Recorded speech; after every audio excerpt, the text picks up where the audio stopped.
Welcome back to BCN news. Annadata Sukhibhava PM Kisan మూడో విడత నిధులపై కూటమి ప్రభుత్వం చెబుతున్నవన్నీ అబద్దాలేనని మాజీ మంత్రి కురసాల కన్నబాబు మండిపడ్డారు. తొలి ఏడాది అన్నదాత సుఖీభవ నిధుల్ని పూర్తిగా ఎగ్గొట్టిన ప్రభుత్వం రెండో ఏడాది 10,000 మాత్రమే ఇచ్చి చేతులు దులుపుకుందని గుర్తు చేశారు. ఇప్పుడు మూడో విడతలోనూ 7 లక్షల రైతులకు పథకంలో కోత పెట్టారని తప్పుబట్టారు.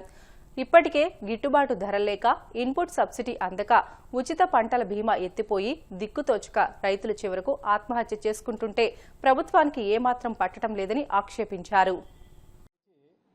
మనం పత్రికలు చూస్తే ఆ రోజు చంద్రబాబు నాయుడు గారు ఏం అబద్ధాలు ఆడారు, ఆయన కోసం ఆయన్ని మోసే మీడియా ఏ కట్టుకథలు అల్లారు అనేది చాలా ఆసక్తికరంగా అనిపిస్తుంది. ఒక్కరోజు కూడా నిజం చెప్పకుండా తనని తాను తన సీనియారిటీని గుర్తు చేసుకుని ప్రజల కోసం స్వచ్ఛందంగా నిజాయితీగా నిలబడ్డాననే ఆలోచన లేకుండా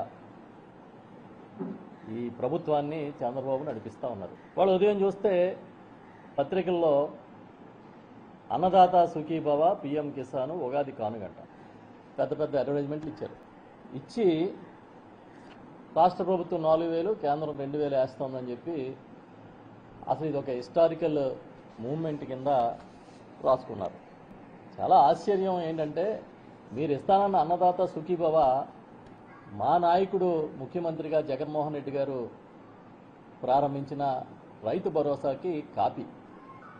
ఆ పథకాన్నైనా సరే కాపీ కొట్టడం కరెక్ట్గా రాలేదు. మీకు ఆయన ఇస్తానన్న పథకం కన్నా బెటర్గా ఇస్తానని చెప్పి మీ సూపర్ 6 అని సూపర్ 7 అని మీ అబద్ధాల్లో భాగంగా ప్రచారం చేస్తున్నారు. ఇవాళ తిరిగి చూస్తే మొదటి సంవత్సరం మీ అన్నదాత సుఖీభవ ఆ కార్యక్రమానికి మంగళం పాడేశారు. రెండో సంవత్సరం 10,000 ఇచ్చారు. ఒక్కసారి నేను మీకు గుర్తు చేస్తున్నా, ఒరిజినల్గా మీరు ఇచ్చిన ఎన్నికల హామీలో ఏం చెప్పారు అని అంటే కేంద్రం ఇచ్చే పీఎం కిసాన్ కాకుండా ప్రతి రైతుకి 20,000 రూపాయలు ఆర్థిక సహాయం చేస్తాము, పెట్టుబడి సహాయం చేస్తామని. కానీ అధికారంలోకి వచ్చిన తర్వాత అన్నీ కలిపి 20,000 అన్నారు. అన్నీ కలిపి 20,000 అని మొదటి సంవత్సరం మంగళం పాడేశారు. రెండో సంవత్సరం 10,000 వేశారు. ఇక్కడే ఒక చిన్న మెలిక కూడా ఉంది. మా ప్రభుత్వ హయాంలో ఆనాటి మా ముఖ్యమంత్రి జగన్మోహన్ రెడ్డి గారు 53,58,000 మంది రైతులకి, రైతు కుటుంబాలకి పెట్టుబడి సాయాన్ని అందించారు ఏటా. ఇప్పుడు మీరు అందిస్తున్నది 46,85,000 మంది రైతు కుటుంబాలకి.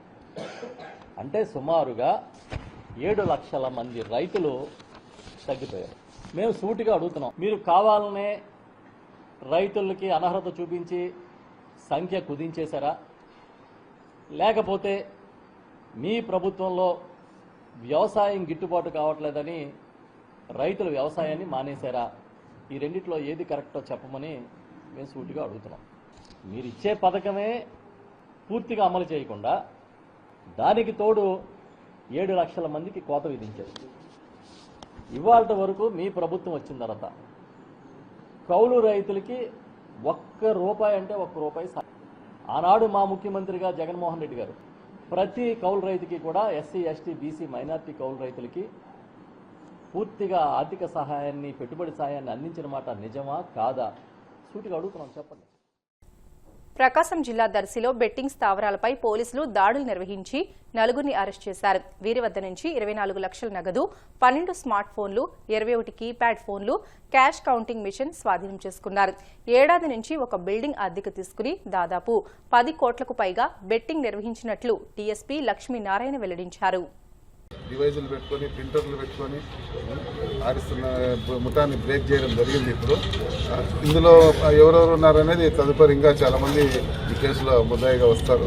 అందులో డివైజులో ఉంటాయి అవన్నీ ఫోరెన్సిక్ ఎక్స్పర్ట్ పంపించేసి మేము అందులో ఉన్న విషయాలన్నీ ఏ అకౌంట్ ఇవన్నీ దాదాపు రఫ్గా ఇప్పుడు చూస్తే దాదాపు కోట్లల్లో బిజినెస్ జరిగినట్టు తెలుస్తుంది. సో ఇందులో పార్టిసిపేషన్ అందరిపైన మేము ఈ కేసులో మా తదుపరి కేసులో ముద్దాయిగా చేసి యాక్షన్ తీసుకుంటాం. మా ప్రకాశం జిల్లాలో మా ఎస్పీ గారు హర్షవర్ధన్ రాజు ఐపీఎస్ గారి ఉత్తర్వుల మేరకు మా అన్ని సబ్ డివిజన్లో మాదిరిగానే మా డివిజన్లో కూడా అసాంఘిక కార్యక్రమాలు నిర్మూలించే దాంట్లో భాగంగా మేము విస్తృతంగా రైడ్ చేయడం కానీ కార్డులను సెర్చ్ చేయడం కానీ విస్తృతంగా తనిఖీలు చేస్తున్నాం.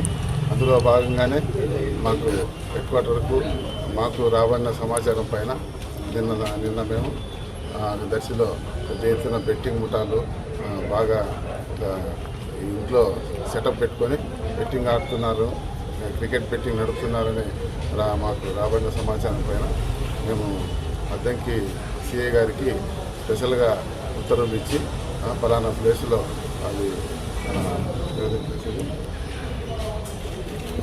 దర్శి టౌన్లో ఉన్న ఒక 2వ అంతస్తులో ఒక రూమ్లో ఆడుతున్నారు అనే సమాచారం పైన అతనికి స్పెషల్గా రైడ్ చేయమని అద్దంకి సిఐకి మేము ఉత్తర్వులు ఇవ్వడం జరిగింది. సో ఆ ఉత్తర్వుల ప్రకారము అద్దంకి సిఐ గారు నిన్న సాయంత్రం 2వ అంతస్తులో ఉన్న రూమ్లో రైడ్ చేసి అక్కడ మొత్తం క్రికెట్ బెట్టింగ్కి సంబంధించి ల్యాప్టాప్లు, సెల్ ఫోన్లు సెటప్ అంతా పెట్టుకొని బెట్టింగ్ ఆడిస్తున్న ఆవుల నాగేంద్ర ప్రసాద్, కొరంశెట్టి వెంకట్రావు, మోత్కూర్ సురేష్ అనే ముగ్గురిని అదుపులోకి తీసుకొని వారి దగ్గర ఉన్న ల్యాప్టాప్లు, సెల్ ఫోన్లు, వాళ్ళు మెయింటైన్ చేస్తున్న బుక్కులు అవన్నీ పరిశీలించి వారిని విచారించి వారి యొక్క స్టేట్మెంట్ రికార్డ్ చేసి వారు పెద్ద ఎత్తున క్రికెట్ బెట్టింగ్ పాల్పడుతున్నట్టుగా భావించి వాళ్ళని అదుపులోకి తీసుకొని వారిపైన మన మహజర్లో రూపంలో వాళ్ళని అరెస్ట్ చేసుకొని ఉన్నారు.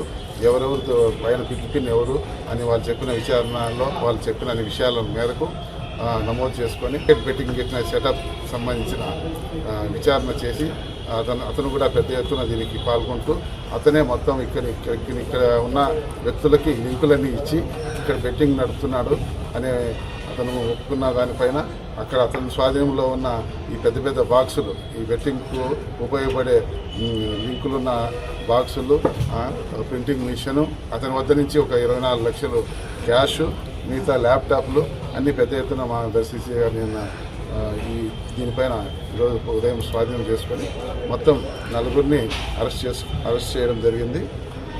సో ఈ ఎలక్ట్రానిక్ డివైజెస్ మిగతా ఉన్న దాంట్లో ఉన్న విషయాలన్నీ ఇంకా లోతుగా అందులో ఎవరెవరు పార్టిసిపేట్ చేస్తున్నారు, వాళ్ళతో కలిసి ఇంకా ఎవరెవరు ఈ బెట్టింగ్ నడుపుతున్నారు, ఆ బెట్టింగ్లో ఎవరెవరు పార్టిసిపేట్ చేసినారు, ఏ అకౌంట్ నుంచి ఎంత డబ్బులు పడింది, ఎంత డబ్బులు ఎవరికి పోయింది అనేది ఎలక్ట్రానిక్ డివైజెస్ పరిశీలించాల్సి ఉంది. అవన్నీ పరిశీలించిన తర్వాత అందులో ఊరుపుటానిగా వీళ్ళతో బెట్టింగ్ ఎవరెవరైతే ఈ భారీ ఎత్తున ఈ క్రికెట్ బెట్టింగ్ ముఠాతో కలిసి బెట్టింగ్ ఆడుతున్న వాళ్ళు కానీ వాళ్ళతో భాగస్వామిగా ఉండి ఆడుతున్న పెద్ద మొత్తంలో అకౌంట్లో వేసుకుని ఉంటారు.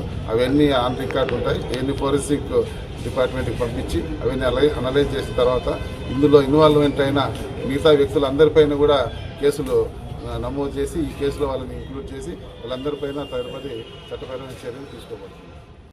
విశాఖ జిల్లాలోని ప్రసిద్ధ పుణ్యక్షేత్రమైన సింహాచలంలో భక్తుల సౌకర్యార్థం దేవస్థానం యాజమాన్యం అత్యాధునిక సెల్ఫ్ సర్వీస్ కియోస్క్ యంత్రాలను అందుబాటులోకి తెచ్చింది. దీనితో భక్తులు గంటల తరబడి టికెట్ కౌంటర్ల వద్ద వేచి ఉండాల్సిన అవసరం ఉండదు. ప్రధాన ఆలయం, బస్టాండ్, పీఆర్ఓ కార్యాలయ ప్రాంగణాల్లో ఈ కియోస్క్ సెంటర్లను ఏర్పాటు చేశారు. భక్తులు తమ మొబైల్ ఫోన్ ద్వారా క్యూఆర్ కోడ్ను స్కాన్ చేసి సులభంగా దర్శన టికెట్లను పొందవచ్చు. భక్తుల రద్దీని దృష్టిలో ఉంచుకుని తీసుకున్న ఈ డిజిటల్ నిర్ణయంపై భక్తులు హర్షం వ్యక్తం చేస్తున్నారు. కరూర్ వైశ్య బ్యాంక్ వారి సౌజన్యంతో మన సింహాచలం దేవస్థానంలో 8 సర్వీస్ కియాస్క్స్ ఏర్పాటు చేయడం జరిగింది. ఈ 8 కూడా కొండపైన, కొండ క్రింద డిఫరెంట్ ప్లేసెస్లో వివిధ ప్రదేశాల్లో వీటిని అరేంజ్ చేస్తున్నారు. దీని ద్వారా ఎవరైతే భక్తులు ఉన్నారో భక్తులు క్యూల్లో నిలబడి ఇబ్బంది పడకుండా నేరుగానే వచ్చి వాళ్ళు దర్శనం టికెట్లు కానీ లేకపోతే వివిధ సేవల టికెట్లకు సంబంధించినటువంటి టికెట్లు కానీ తీసుకోవడం అనేది సౌలభ్యం చేశారు. ఆ సదుపాయం ద్వారా భక్తులు డైరెక్ట్గా ఇక్కడికి వచ్చి వాళ్ళకి దర్శనంలో శేఖర దర్శనం, వివిధ దర్శనాలకు సంబంధించి వివిధ సేవలకు సంబంధించినటువంటి టికెట్లను కూడా వాళ్ళు తీసుకోవచ్చు. ఆ తీసుకోవడం ద్వారా వాళ్ళు క్యూ లైన్లో నిలబడి ఇబ్బంది పడకుండా ఒక మంచి అవకాశాన్ని భక్తులందరికీ ఏర్పాటు చేయడం జరిగింది. దీన్ని భక్తులందరూ కూడా వినియోగించవలసిందిగా కోరుకుంటూ ఇంత మంచి అవకాశాన్ని, ఇంత మంచి సదుపాయాన్ని కూడా సౌలభ్యాన్ని కలిగించినటువంటి కరూర్ వైశ్య బ్యాంక్ వారికి ఈ సందర్భంగా ప్రత్యేకమైనటువంటి కృతజ్ఞతలు, అభినందనలు కూడా తెలియజేస్తాను. కలియుగ ప్రత్యక్ష దైవం తిరుమల శ్రీ వెంకటేశ్వర స్వామివారిని సినీ హీరో రోషన్ దర్శించుకున్నారు. వీఐపీ విరామ దర్శన సమయంలో స్వామివారి సేవలో పాల్గొని మొక్కులు చెల్లించుకున్నారు. దర్శనానంతరం వీరికి రంగనాయకుల మండపంలో వేద పండితులు వేద ఆశీర్వచనం అందించగా ఆలయ అధికారులు స్వామివారి తీర్థ ప్రసాదాలు అందజేసి పట్టు వస్త్రంతో సత్కరించారు. వార్తలు ముగించే ముందు ముఖ్యాంశాలు మరొకసారి. గన్నవరం మండలం సూరంపల్లి గ్రామంలో రైతులతో చంద్రబాబు మాటామంతి. నీటి భద్రత, అగ్రిటెక్ వంటి విధానాలు అవలంబించడం చూసి ముచ్చటపడ్డ ముఖ్యమంత్రి. రైతుల అభ్యున్నతే కూటమి ప్రభుత్వ లక్ష్యమన్న నిమ్మల రామనాయుడు. శివదేవుని చిక్కాల్లో అన్నదాత సుఖీభవ, పీఎం కిసాన్ 3వ విడత నిధులు చెక్కులు పంపిణీ చేసిన మంత్రి. అన్నదాత సుఖీభవ, పీఎం కిసాన్ పథకం 3వ విడతలోనూ 7 లక్షల మంది రైతులకు కోత పెట్టారు. మాజీ మంత్రి కురసాల కన్నబాబు ధ్వజం. తిరుమల శ్రీవారిని దర్శించుకున్న సినీ హీరో రోషన్. ఆలయ మర్యాదలతో స్వాగతం పలికిన అధికారులు. ఇవి ఇప్పటివరకున్న బులెటిన్లోని అప్డేట్స్. మరిన్ని వార్తల కోసం BCN digital YouTube channel, Facebook పేజీని ఫాలో అవ్వండి. అప్డేట్ వార్తల కోసం ప్లీజ్ డూ సబ్స్క్రైబ్.